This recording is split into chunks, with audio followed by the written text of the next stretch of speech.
આપણે ગૌ મહિમા ઉપર ચર્ચા ચાલે છે કે ગાય માતાની મહિમા શું છે.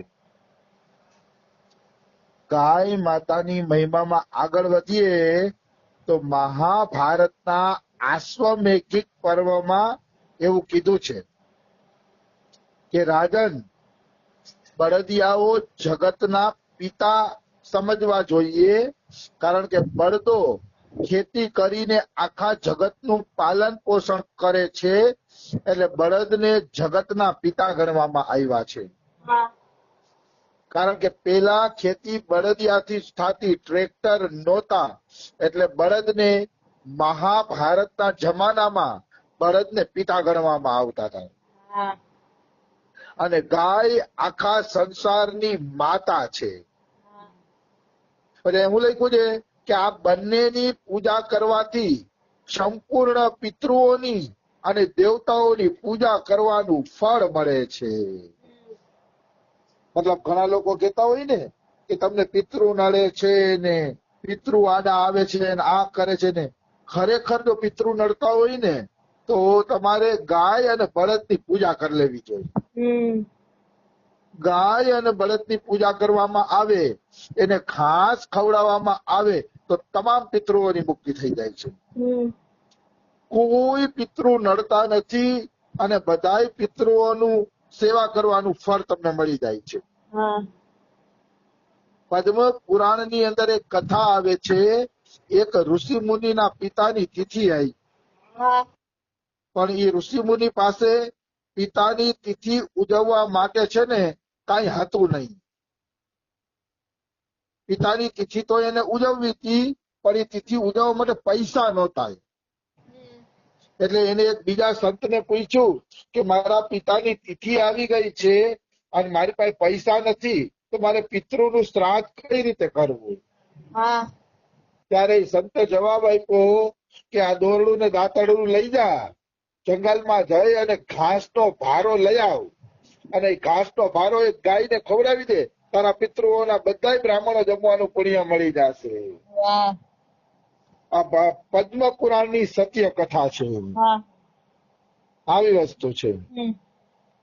એટલે પિતૃ તર્પણનું કાર્ય ન કરવું હોય કે પિતૃ નડતા હોય તો બ્રાહ્મણને બોલાવીને તર્પણ કે કઈ કરાવવાની જરૂર નથી. કેવળ ગાયને ઘાસ ખવડાવી દો તો ગાયને ઘાસ ખવડાવવા માત્રથી તમને બધું ફળ મળી જશે. નિશ્ચિત રૂપે બધું ફળ મળી જશે, એમાં કોઈ એટલે કોઈ શંકા નથી. આટલો મહિમા છે ગાયની પૂજાનો અને ગાયને ઘાસ ખવડાવવાનો. ખોટા પિતૃઓના કાર્યમાં માણસો પૈસા રોકે છે. અરે ગૌશાળામાં જાઓ, ગાયોને ઘાસ ખવડાવીને પૂજા કરી આવો તો તમારા બધા પિતૃઓ છે ને પવિત્ર થઈ જશે. નિશ્ચિત પવિત્ર થઈ જશે, એમાં કોઈ એટલે કોઈ પણ પ્રકારની શંકા નથી. આવી વાત છે. પછી મહાભારતમાં આગળ એમ કહેવામાં આવ્યું છે કે જેના ગોબરને લીપવાથી સભા ભવન, ઘર, દેવ મંદિર બધું શુદ્ધ થાય છે, એ ગાયોથી પવિત્ર બીજી કઈ વસ્તુ હોઈ શકે. મતલબ ગાયોના ગોબરથી તમે જુઓ, ઘરને લીપે છે તો ઘરને પવિત્ર માનવામાં આવે છે. પાણી પીવાના પોસલા એટલે પોખરા, એને પણ ગાયના ગોબરથી લીપીને પવિત્ર માનવામાં આવે છે. અને દેવ મંદિરમાં પણ ગોબરનું જ પેલા થાતું, કાચા મંદિર હતા ને એટલે. તો એમ કે છે કે દેવ મંદિરે ગોબરથી શુદ્ધ થતા હોય તો એ ગાયોથી વધીને પવિત્ર આ સંસારમાં બીજું કોણ હોઈ શકે. મતલબ ગાય બધી રીતે મનુષ્યને પવિત્ર કરવા વાળી છે, એમાં કોઈ એટલે કોઈ પણ પ્રકારની શંકા નથી. ગાય પોતે પવિત્ર છે અને બધાને પવિત્ર કરવા વાળી છે.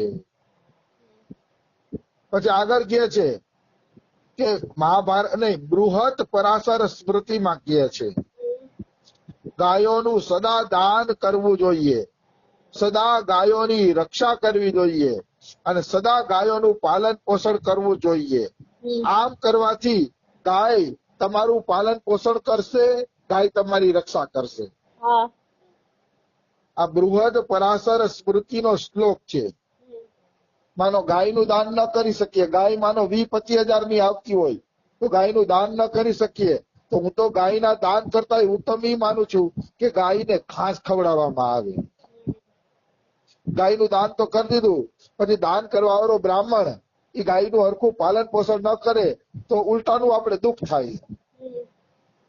એના કરતા ગાયનું દાન ન થાય તો કાંઈ નહીં, પણ ગૌશાળામાં કોઈ ગાયને દત્તક લઈને જો એ ગાયનું પાલન પોષણ કરવામાં આવે તો એ ગાય તમારું કાયમી માટે પાલન પોષણ કરશે નિશ્ચિત.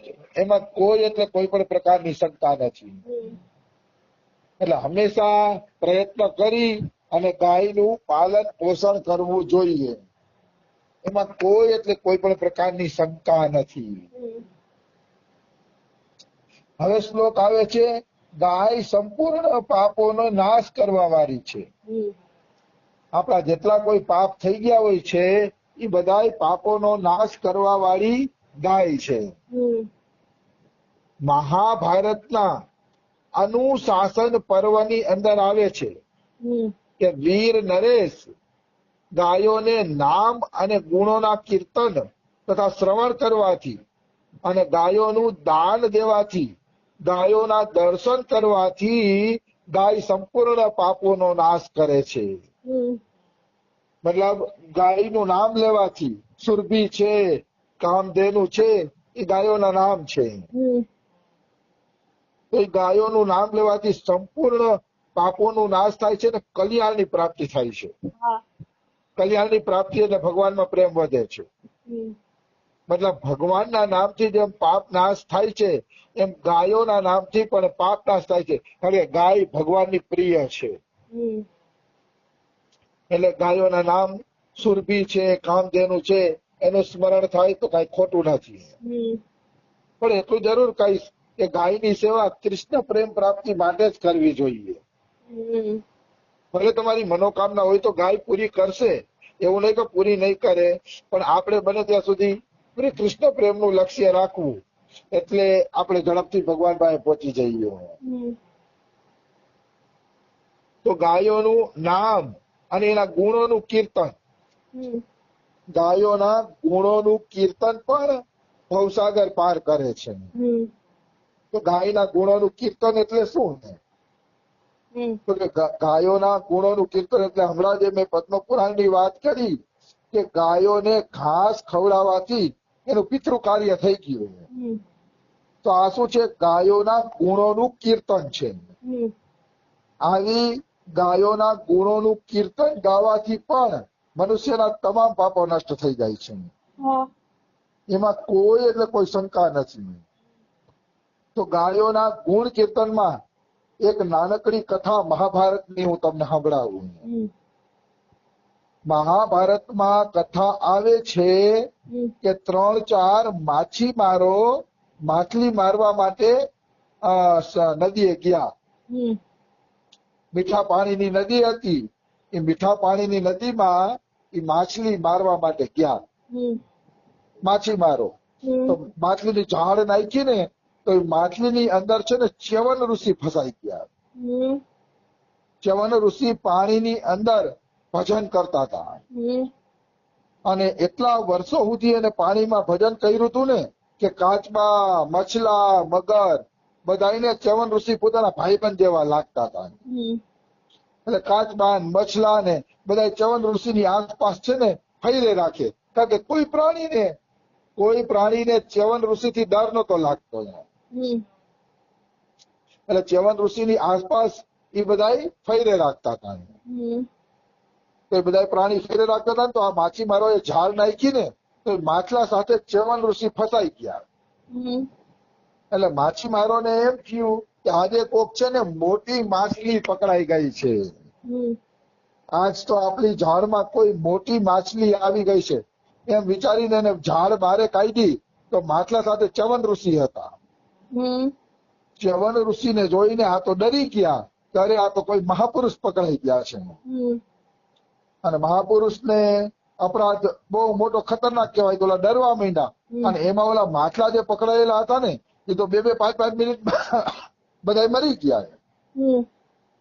2-5 મિનિટમાં ઈ જે માટલા હતા એ બધા મરી ગયા. તો માટલા મરી ગયા ને એટલે ચવન ઋષિ કે હાય હાય, આ માટલા મારા મિત્ર હતા, મારી આસપાસ ફરતા હતા, મારી સાથે જ રહેતા હતા. કે હવે હું શરીર છોડી દઈશ, કે હું મારા મિત્રોને બચાવી ન શક્યો તો મારે પણ શરીર રાખવું નથી, કે મારે પણ કે શરીર છોડી દેવું છે. એમ નક્કી કર્યું. તો માછીમારો ગભરાઈ ગયા કે સંત શરીર છોડે એ સારું ન કહેવાય. એટલે એને આ રાજાને કીધું, આપડો ઓલો સરપ બની જાય છે શ્રાપથી, કયો રાજા નામ ભૂલાઈ ગયો મને, એ રાજાને શ્રાપ આપે છે ને એટલે સરપ અજગર બની જાય છે. પાલકીમાં ઋષિ મુનિ લઈ જતા હોય છે ને નામ તો છે એનું, ચાલો અત્યારે યાદ નહીં આવે. તો એને કીધું રાજાને, તો રાજા આવ્યો અને આવીને કહે છે કે મહર્ષિ તમે છે ને પ્રાણ ના આપો, આ માછી